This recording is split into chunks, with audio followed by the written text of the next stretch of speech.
Good afternoon, everyone. Magandang hapon sa inyong lahat. At naimbag nga malemyo amin. Now in Visaya, I think it is maayong hapon sa inyong lahat. This is one of my succulent arrangements that survived the winter, and they were actually outside of the greenhouse but covered with a greenhouse cover. The soil is bone dry, really dry. It's like cement. I'm not really sure, is it because I didn't water the succulents? That's why it's bone dry? Or is it because of the cold weather? So maybe if I watered it maybe once a month, they probably would have survived the winter.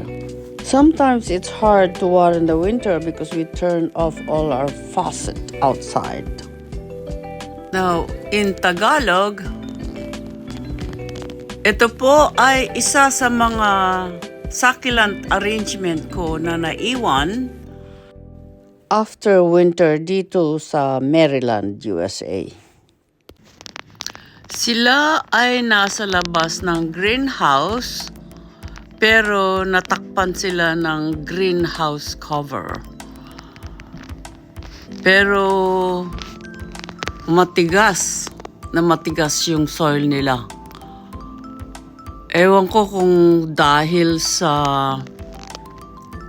hindi ko pagdilig sa kanila o dahil sa malamig. Kaya dry na dry. Hindi ko nga ma-separate sila kaya tinanggal ko na lang sila sa pot dahil napakatigas ng soil. O yan, tinanggal ko na. Tapos, pinagsaseparate ko sila.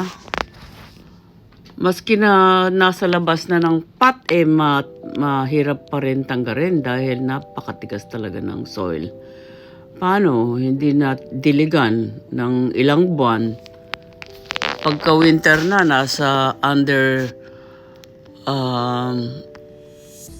greenhouse na sila o kaya under a greenhouse cover. Pero yung ginamit kong greenhouse cover, magaling yun dahil meron pa ring nabuhay na iba na naiwan. Siguro kung diniligan ko itong mga ito, mabubuhay din sila under the greenhouse cover. Hindi inside the greenhouse, kundi cover lang ng greenhouse. Kaya siguro next winter ganun na ang gagawin ko. Kasi marami akong succulents Hindi ko pwedeng kargahin ang bibigat ng mga succulent arrangement ko. Kaya nahihirapan ako. Tapos pagka-separate ko silang lahat, nilagay ko sa original pot. Tapos, iniwanan ko sila ng konting soil. Tapos, diniligan ko sila ng mabuti. Talagang soak water, parang nakasoak na sila ng water. Ang dami talaga ng tubig nilagay ko dyan. Paano? Dry na dry. Kala mo parang, ano ba yun? Mud. Parang mud na sila. Hindi pa mud. Parang bato. Parang simento na Kaya, nilagay ko ulit sila sa original pot. Tapos, pinagdidilig ko silang matagal. Siguro, mga 10 minutes ko sila pinagdidiligan para matanggal yung pinag-dry nila. Unang succulent arrangement na ganito ang gagawin ko. Marami pa akong gagawin. Naku, nahihirapan ako. Diyos ko, ang dami kong gagawin na succulent arrangement. Tapos marami din akong mga leaf propagation na nabuhay din. I'm surprised, talagang nabuhay din sila. Kaya pagka tapos ng summer siguro marami na akong halaman na mabubuhay ulit. Pangalawang winter ko ito na experience ko na ganito. Last year namatay lahat ang mga nasa greenhouse. This year meron medyo may naiwan pa nga eh. Kaya, every year I gain more experience with how to handle succulent during winter time. Marami pa akong gagawing arrangement na naiwan, yung mga iba namatay lahat. Pero kailangan i-clean up ko rin sila sa greenhouse ko. Kaya marami akong trabaho ngayon. Ngayong spring, buti na lang, retired na ako. Otherwise, hindi ko magagawa ito.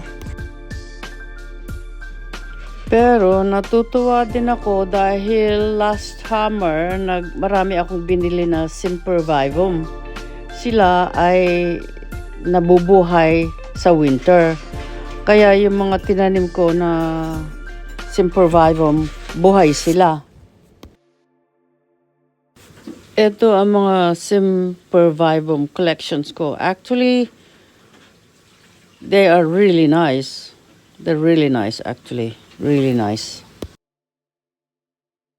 Etong mga Sempervivum na ito ay hindi kailangan ilagay sa greenhouse. Nabubuhay sila up to minus 10 degrees yata.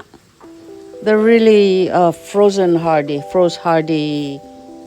succulents. Kaya magko-concentrate ako siguro dito sa Sempervivum kaysa yung mga regular succulents. Nahirapan kasi ako pag winter na.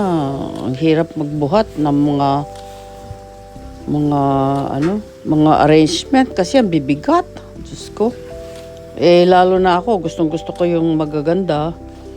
Kaya concentrate na ako sa hands and cheeks. Magaganda rin ang mga Sempervivum, lalo na pagka malalaki sila. Maganda rin sila para silang regular succulents then. But it takes time to grow them. Ako last summer, ang ginamit ko lang maliliit.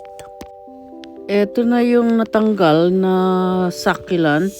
Nilagay ko sa original pot niya para madiligan ko siya for how many days bago ako gagawa ng another succulent arrangement na maganda. Okay, see you on my next video. Thanks for watching. Subscribe to my channel.